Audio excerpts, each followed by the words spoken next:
مې وکړې ولې موږ یې بېرته نایله خپلې کورونو ته واستولو موږ ورپسې موږ یو مظلوم خشن یو ښځې یو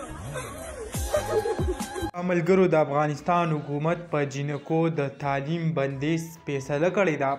په دې عمل کې چې کم دی که تاسو وګورئ په سوشل میډیا ډېر زیات خلک چې کم دی هغه په طالبانو تنقید کوي او د دې فیصلې کم غندنه کوي چې آیا داسې نه و کول پکار.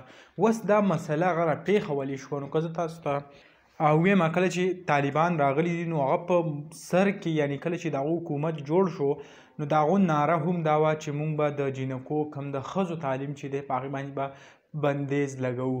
نو په هغه وخت کې چې کم دی څه په سکولونو باندې بندیز لګېدلی او نن چې کم دی هغه په میډیکل سایډ باندې د ښځو هغه بندیز ولګېدو. دا فیصله هم وشوه کومې جینکۍ چې په یونیورسټۍ کې دي او د هغو تعلیم جاري دی نو هغه به په خپل ځای باندې تعلیم پرېږدي او نور به کالج یونیورسټۍ ته نه راځي او را روانې کومې داخلي چې اوس فعال کېږي هغې دپاره به هم په جینکو ته سیټ نه میلاویږي او هېڅ قسمه کم تعلیم چې دی هغه به نه حاصلوي. نو ډېره زیاته غندنې خلک کوي په نړۍ کې چې کم مختلف قسمه هیوادونه او خلک دي هغو پرې هم ډېره زیاته غندنه وکړه ویل چې طالبان نه داسې نه دي کول پکار او په خپله فیصله باندې دي لږه نظرثاني وکړي ځکه د ښځو تعلیم چې کم دی هغه ډېر زیات ضروري دی.